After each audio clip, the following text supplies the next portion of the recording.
Bonjour à tous et bienvenue dans ce Morning Bull Live. Nous sommes le 24 mars 2023.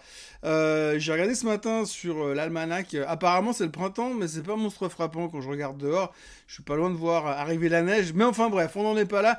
La bonne nouvelle d'aujourd'hui, et ce qu'il faut retenir, parce que je suis là que pour vous apporter des bonnes nouvelles, c'est que la crise est terminée. La crise des banques est finie. C'est terminé. On peut ressortir tranquille de chez nous. Plus rien ne peut nous arriver. Et si, c'est la BNS qui l'a dit, et quand la BNS dit quelque chose, eh bien, c'est que c'est vrai.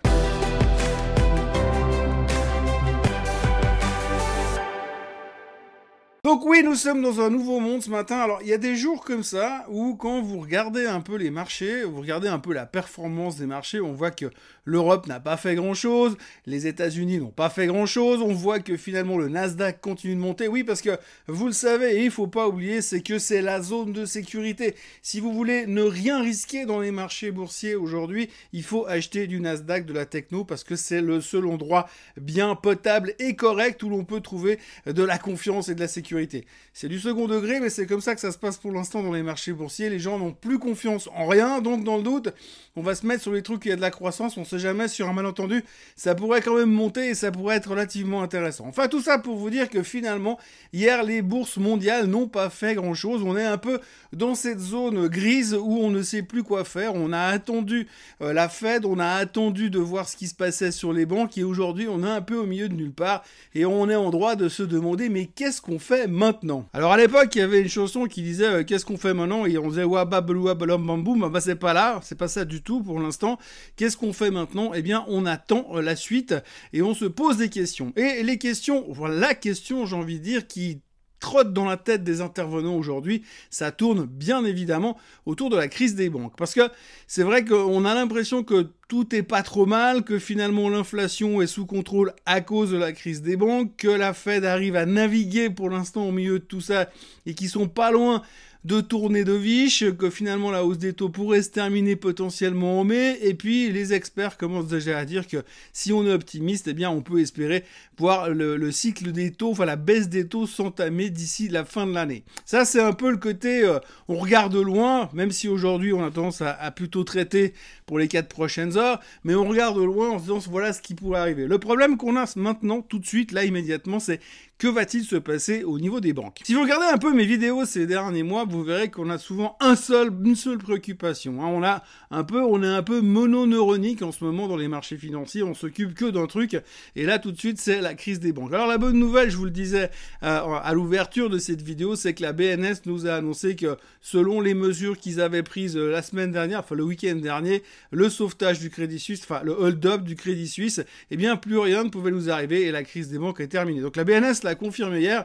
C'est un peu la première fois qu'on écoute vraiment la BNS depuis 5 ans, mais globalement, la BNS nous l'affirme, on est tranquille, on peut ressortir de chez nous. Salut, j'ai 8 secondes pour vous dire que la Barovo-Maltine, c'est de la dynamique.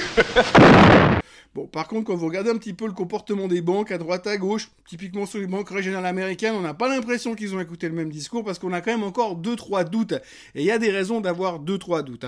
Et ces doutes-là, ils tournent autour du fait que si on regarde le niveau d'emprunt des banques aujourd'hui, donc vous savez, une banque qui a besoin de liquidité, elle peut maintenant, grâce aux mesures qui ont été mises en place par les banques centrales et par le Trésor américain, entre autres, elles peuvent aller emprunter du pognon pour avoir suffisamment de liquidité pour pouvoir faire face aux éventuels retraits qui viendraient se présenter à leur guichet et leurs clients qui voudraient foutre le camp pour aller se poser dans une banque un peu plus secure. Enfin, secure pour l'instant. Et quand on regarde le niveau d'emprunt de ces banques aujourd'hui, eh bien, on va pas pinailler sur les chiffres, mais en gros, on est au même niveau qu'en 2008-2009. Alors, s'il y a un truc qu'on n'a pas envie de voir dans les journaux ou qu'on n'a pas envie d'avoir dans nos têtes, c'est cette manière de penser, c'est de dire oui, les banques aujourd'hui, ben c'est comme en 2008. Ben, franchement, si les banques aujourd'hui c'est comme en 2008, il faut vite courir, trouver un abri anti-atomique, s'enfermer dedans et attendre que ça passe parce que ça va être très compliqué. Donc on a quand même cette problématique d'emprunt, on a quand même le fait de voir que les banques elles les ont comme ça. Alors on n'a pas vraiment les chiffres pour voir la masse des retraits qui sont en train de se faire pour l'instant, mais on sent quand même qu'il y a une crainte, une peur assez importante de la part des intervenants, des clients qui ont des dépôts dans les banques, surtout aux États-Unis visiblement. Donc il y a un peu de peur. Et cette peur est capable de ramener au premier plan la crainte que l'on a aujourd'hui sur les banques et sur le système bancaire. Et c'est cela qu'il faudra surveiller la semaine prochaine parce que ce sera vraiment un gros point pour voir si on est capable de dire c'est bon, effectivement ça se calme, on revient à la normale. Pour l'instant, la First Republic est toujours dans la panade, malgré les lignes de crédit qu'elle reçoit, on sent qu'il n'y a toujours pas la confiance. Madame Yellen a encore tourné la veste par rapport à ce qu'elle a dit hier. Alors hier, elle a dit que pour l'instant, ils n'avaient pas prévu d'augmenter la limite sur les dépôts. Mais aujourd'hui, elle a dit, oui, nous, on est quand même là pour aider les banques au cas où il y a un problème. Bon, ça, on le savait déjà, mais elle l'a répété pour qu'on reste un petit peu solide dans nos bottes. Le problème aujourd'hui, c'est qu'effectivement, il y a cette crainte qui pèse un peu partout et aussi le fait qu'on est au milieu de nulle part sur les indices et qu'on se dit quelle serait maintenant la justification pour que ça reparte très rapidement à la hausse. Franchement, au niveau des taux, on voit que c'est un peu compliqué. On sait que la Fed, ils vont plus beaucoup monter les taux, mais ça dépendra quand même un peu de la crise bancaire et des chiffres de l'inflation parallèlement. Et puis, il y a quand même beaucoup de gens qui se disent cette hausse des taux, elle va quand même poser un problème à un certain moment. D'ailleurs, vous savez, je l'adore, mais hier, c'était encore une journée Roubini-esque, avec une nouvelle expression de l'opinion de Monsieur Roubini, qui est venu nous dire en gros que lui, sa crainte, c'est que finalement, cette hausse des taux massive qu'on a eu aux États-Unis vont commencer à mettre la pression sur les ménages. On en parlait hier, quand vous avez les taux d'intérêt qui prennent l'ascenseur au niveau des crédits à la consommation, des crédits voitures, des crédits hypothécaires, etc., et des cartes de crédit, eh bien, vous avez quand même cette crainte à un moment donné que les ménages, ils vont devoir réduire la voilure et s'inquiéter de la suite parce que ça va devenir très compliqué. Même chose pour les entreprises, ça devient de plus en plus cher, donc forcément à un moment donné ils vont devoir aussi réduire un peu la voilure, donc ça va entraîner un ralentissement. Donc lui il parle de récession inévitable pour 2023 et puis il parle surtout de correction massive sur les marchés boursiers ces prochains temps, ça c'est inévitable également. Donc on a quand même 2-3 choses où il faut un peu se méfier et c'est vrai que quand on regarde la photo là tout de suite maintenant à 7h du matin le 24 mars, on a quand même un tout petit peu l'impression qu'on est un peu tendu et qu'il y a un risque potentiel de rebaisser encore une fois parce que non seulement il y a des problèmes, mais en plus des problèmes, on a de la peine à trouver des catalystes qui pourraient nous emmener beaucoup plus haut, sauf la techno qui est devenue le safe haven des marchés financiers. Alors peut-être que la chose qui va nous sauver ces prochains temps, ce sera les résultats qui vont sortir à partir de début avril, et que là on va être tellement surpris en bien que le marché pourra repartir à la hausse. La question c'est, est-ce qu'on va être surpris en bien parce que réellement l'économie va mieux, ou est-ce qu'on va être surpris en bien parce que les analystes ont mis des targets tellement bas que finalement eh bien ça ira moins pire. Donc voilà, nous sommes un peu au milieu de nulle part, c'était une journée de repos, une petite pause hier, et puis on est rassuré pour l'instant et tenu en haleine par la BNS. La BNS qui au passage d'ailleurs a monté les taux directeurs en Suisse pour lutter contre l'inflation. Alors on a des chiffres inflationnistes en Suisse qui sont quand même vachement meilleurs que les autres, mais quand même, on lutte quand même contre l'inflation. Donc les taux directeurs de la BNS sont passés de 1 à 1,5 et il n'exclut pas de revenir la prochaine fois pour remettre une couche, pour bien maîtriser l'inflation.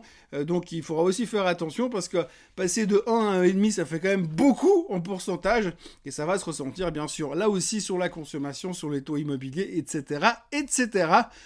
Mais pour l'instant, la BNS est confiante parce que la crise bancaire, c'est fini. Et puis pour terminer ce Morning Bull live sur une note positive, on notera que Moody's a parlé hier soir pour annoncer que selon eux, la contagion et l'extension de la crise bancaire ne pourrait pas être contenue et que ça sera forcément pire avant d'aller beaucoup mieux. Donc pour l'instant, il y a quand même ce risque-là. Alors moi je dis toujours c'est une bonne nouvelle parce qu'en général Moody's sont tellement mauvais en termes de timing que quand ils viennent vous dire que la crise ne sera pas contenue, ça peut peut-être vouloir dire la crise sera justement contenue. Affaire à suivre en tous les cas. On est un peu au milieu de nulle part, je ne vous le cache pas. Dans ma chronique écrite de ce matin, je disais qu'on est au milieu de l'œil du cyclone. Vous savez, là où il ne se passe rien, c'est un peu là où on est. Les futurs ce matin sont inchangés. Le pétrole tourne autour des $70. L'or est pratiquement à 2000. On sent quand même qu'on continue à chercher des valeurs refuges. Même chose pour le Bitcoin qui est au-dessus des $28 000.